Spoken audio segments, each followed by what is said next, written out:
हिंदू मुसलमान के नाम पर वोट नहीं देना चाहिए मुसलमानों को ये सोचना चाहिए कि एक मौका उनको भी देकर देखो।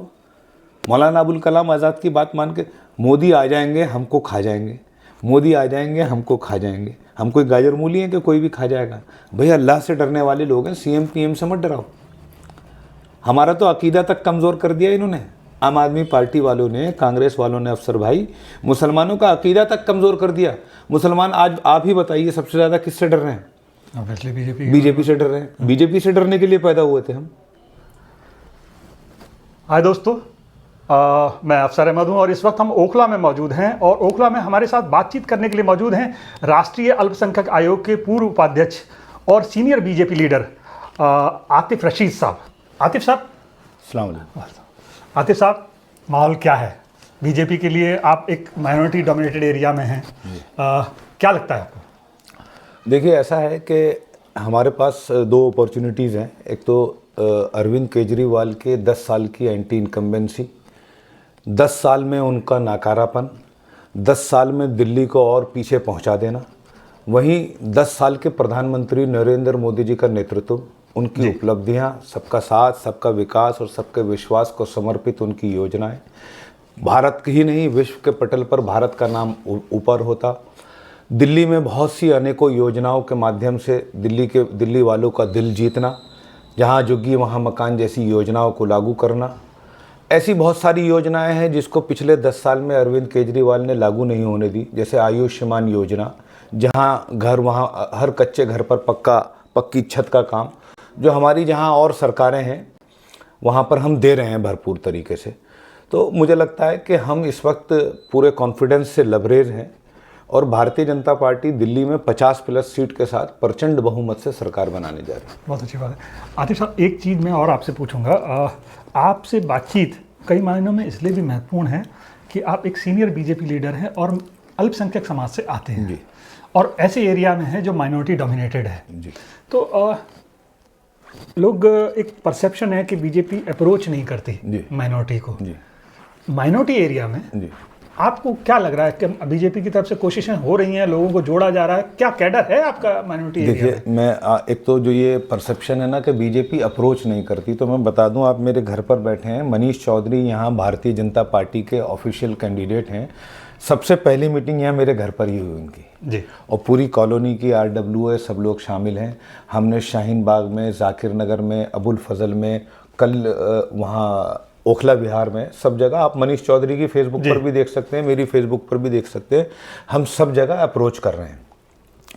एक्चुअल क्या है कि परसेप्शन मुस्लिम समाज में ये फैला दिया जाता है कि हम अप्रोच नहीं करते। ऐसा नहीं है, हम अप्रोच करते हैं। असल में मुस्लिम समाज अभी विश्वास नहीं करता है भारतीय जनता पार्टी पे, जहाँ तक मुझे लगता है। तो हमारे प्रधानमंत्री जो हैं, उनका नारा है कि सबका साथ, सबका विकास और सबका विश्वास। उस विश्वास को हम जीतने की कोशिश कर रहे हैं। लगातार हमारा जो है जनाधार बढ़ भी रहा है। तो मुझे यकीन है कि हम कुछ अच्छा कर पाएंगे इस चुनाव में। माइनॉरिटीज़ में क्या कुछ आप इंडिकेट कर सकते हैं, बता सकते हैं कि जो सदस्य संख्या है जी भाजपा की, देखो उसके बारे में थोड़ा जानकारी दीजिए। इस पर कुछ काम हुआ है? हाँ अफसर भाई, मैं वैसे तो मैं पूरे देश के बारे में बता सकता हूँ, लेकिन चूंकि इस वक्त दिल्ली विधानसभा चल रही है जी, तो मैं दिल्ली ओरिएंटेड आपसे बात करता हूँ। दिल्ली में भारतीय जनता पार्टी के 14 ज़िले हैं। 14 के 14 ज़िले भारतीय जनता पार्टी माइनॉरिटी मोर्चा के भी गठित हैं जी। 250 बीजेपी के वार्ड हैं, वहाँ पे 250 के 50 हमारे ब्लॉक लेवल के प्रेसिडेंट हैं। हर लोकसभा के, हर ज़िले के हमारे प्रभारी हैं। हमारे दिल्ली में लगभग 5000 एक्टिव मुस्लिम मेंबर, एक्टिव, जो लगातार डे टू डे की एक्टिविटीज़ में इन्वॉल्व होते हैं। और सदस्यता की जहाँ तक बात करें, जो हमने अभी सदस्यता अभियान चलाया था, तो दिल्ली में 1.5 लाख के आसपास माइनॉरिटीज़ की सदस्यता भारतीय जनता पार्टी की है जी। देखिए, क्या होता है कि भारतीय जनता पार्टी में जो माइनॉरिटी का कार्यकर्ता काम करता है, वो दरअसल अपने समाज का शोषित, पीड़ित, पिछड़ा, कुचला होता है, उसे लोग दबा कर रखते हैं। डोमिनेटेड एरिया में वो थोड़ा सा डरता भी है। उसको डर लगता है कि कहीं ऐसा ना हो कि मैं भारतीय जनता पार्टी के में काम करने से, तो सो कॉल्ड जो ठेकेदार हैं, असल में क्या है कि मुसलमानों में ठेकेदारी प्रथा है। एक कॉलोनी का एक ठेकेदार होता है, वो सबके ठेके की जिम्मेदारी लेता है कि सारे वोट केजरीवाल को डलवाएंगे। रोज़ाना आप जाइएगा, आप पूरे ओखला में, दिल्ली में, सीलमपुर में, मुस्तफ़ाबाद में, वहाँ पर जितने भी मुस्लिम बेल्ट हैं वहाँ पर आम आदमी पार्टी और कांग्रेस के दफ्तर में रोज़ाना बिरयानी देग उतर रही होती है, कोरमा बिरयानी। तो वो कोरमा बिरयानी खिलाते हैं और वो पैसे लेते हैं बहुत सारे, शराब कबाब सब चलता है उनका, मोटे पैसे लेके। वो ठेकेदार जो होते हैं वो दबंग होते हैं। तो भारतीय जनता पार्टी का कार्यकर्ता एक सामान्य वर्ग का कार्यकर्ता होता है, दलित, शोषित, पीड़ित टाइप वो होता है। वो उनसे लड़ने की सकत नहीं रख पाता। इस वजह से जब आप मुस्लिम बेल्ट में जाते हैं तो आपको दिखेगा कि मुस्लिम बेल्ट में बहुत ज़्यादा भारतीय जनता पार्टी का आपको हू हल्ला नहीं दिखेगा। लेकिन फिर भी भारतीय जनता पार्टी का कैडर आपको, चाहे जाकिर नगर हो, चाहे बटला हाउस हो, चाहे मुस्तफ़ाबाद हो, चाहे सीलमपुर हो, चाहे जामा मस्जिद हो, चाहे मंगोलपुरी हो, चाहे सुल्तानपुरी हो, चाहे जहांगीरपुरी हो, चाहे मेहरौली हो, चाहे रिठाला हो, नजफगढ़ हो, उत्तम नगर हो, नरेला हो। नरेला दिल्ली का बॉर्डर है, वहाँ कुरेणी गांव है एक। कुरेणी गांव में वो मुसलमानों का गांव है, एक गांव है। उस गांव में भी भारतीय जनता पार्टी की टीम खड़ी है और भारतीय जनता पार्टी के लिए काम करती है।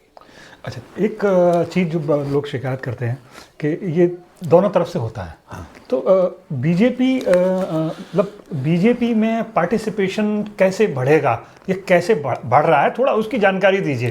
कि आपके देखिए, अब मैं आपको बताऊं कि टिकट, हाँ, आप दिए, कोई माइनॉरिटी खास तौर से मुस्लिम समाज से तो कोई नहीं है। हाँ। तो अभी क्या उम्मीद कर रहे हैं कि आप जो अगले चुनाव होंगे या और क्या होगा जिससे माइनॉरिटी पार्टिसिपेशन बढ़े?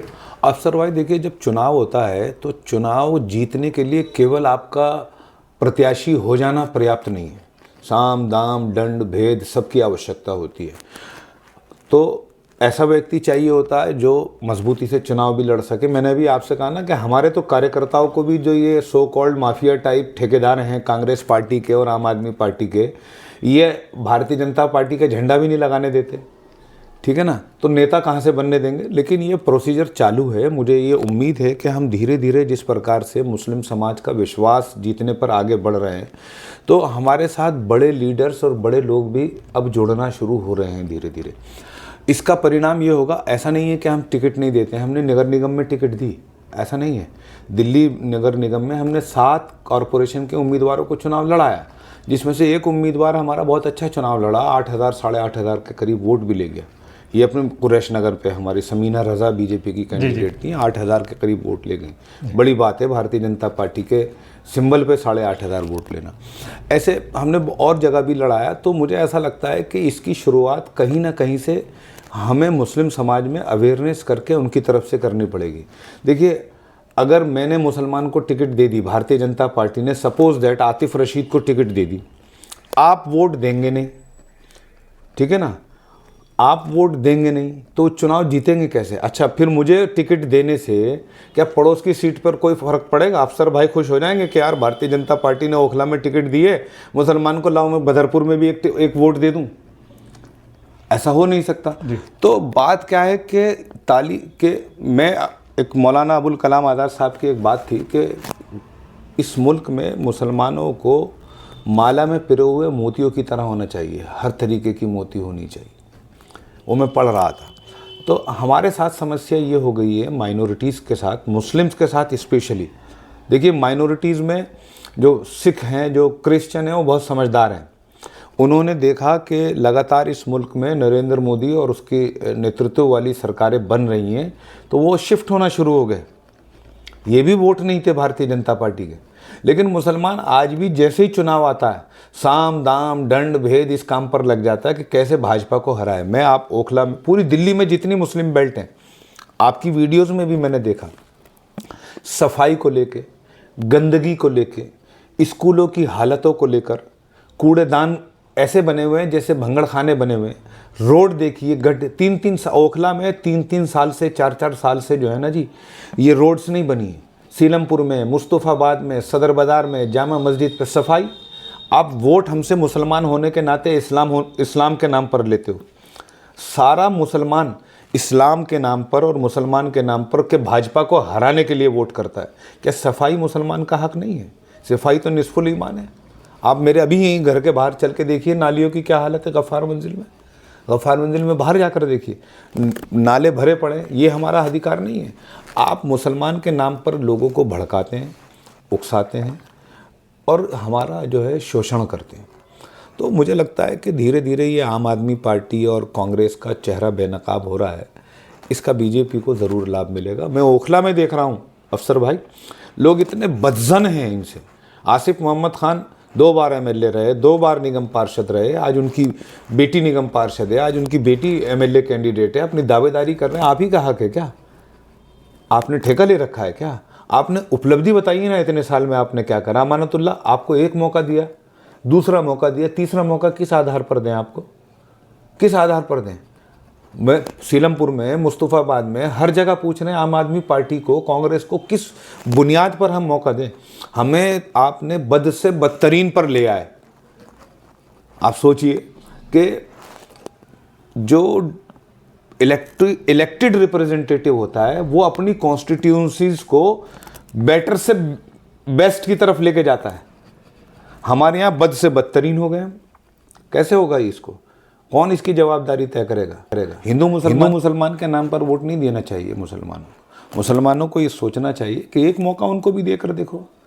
मौलाना अबुल कलाम आज़ाद की बात मान के, मोदी आ जाएंगे हमको खा जाएंगे, मोदी आ जाएंगे हमको खा जाएंगे। हम कोई गाजर मूली हैं कि कोई भी खा जाएगा? भैया अल्लाह से डरने वाले लोग हैं, सीएम पीएम से मत डराओ। हमारा तो अकीदा तक कमज़ोर कर दिया इन्होंने। आम आदमी पार्टी वालों ने, कांग्रेस वालों ने, अफसर भाई, मुसलमानों का अकीदा तक कमज़ोर कर दिया। मुसलमान आज आप ही बताइए सबसे ज़्यादा किससे डर रहे हैं? बीजेपी से डर रहे हैं। बीजेपी से डरने के लिए पैदा हुए थे हम। अल्लाह से डरने वाले लोग हैं भाई। अल्लाह से डर नहीं रहे, बीजेपी से डर रहे हो। अरे मौका देके देखो ना। मुझसे ओखला में एक साहब कह रहे अगर मनीष चौधरी एमएलए जीत गया तो लोगों में डर है। अरे 11 साल से बीजेपी का सांसद है ओखला में, बताइए कोई दंगा हुआ क्या? सीलमपुर में मनोज तिवारी 11 साल से सांसद हैं, सीलमपुर के, मुस्तफ़ाबाद के। बताइए मनोज तिवारी की क्या भूमिका है? बताइए जामा मस्जिद में डॉक्टर हर्षवर्धन 10 साल सांसद रहे, कौन सा दंगा हो गया? अच्छा एक बात और बताइए आतिफ साहब, चीज़ें थोड़ी सी बदल रही हैं। जैसे मैं भी एरिया में घूमा हूँ, कई जगह बीजेपी के मुझे मेंबर दिखाई दिए माइनॉरिटी एरिया में जी। बहुत ज़्यादा नहीं लेकिन कुछ तो दिखाई दिए, कुछ ऑफिस भी दिखाई दिए। 5000 हमारे एक्टिविस्ट हैं, एक्टिविस्ट। अच्छा मुझे ये बताइए कि इस बार आपको लग रहा है कि माइनॉरिटी एरिया से बीजेपी का सपोर्ट बढ़ेगा? भाई देखिए, मुझे ऐसा लग रहा है कि हमने बड़ा फोकस्ड काम करा है। बीजेपी दिल्ली का माइनॉरिटी मोर्चा अपना काम कर रहा है, ओबीसी मोर्चा भी अपना काम कर रहा है। ओबीसी मोर्चा बाकायदा पसमानदा मुस्लिम समुदाय के बीच में, देखिए मैं आपको एक चीज़ अगर आप कहें तो दिखाना भी चाहूँगा। बाकायदा बीजेपी का जो ऑफिशियल ऐप है, उस ऑफिशियल ऐप में पसमानदा समाज का कॉलम बनाया गया है कि इनके जो इन्फ्लुएंसर्स हैं उनसे मिलना, बात करना, संपर्क बढ़ाना और कॉर्नर मीटिंग्स करना और ड्राइंग रूम मीटिंग्स करना, उनसे बात करना कि साहब आप बताइए आखिर आप किस शर्त पे हमारे साथ आएंगे जी।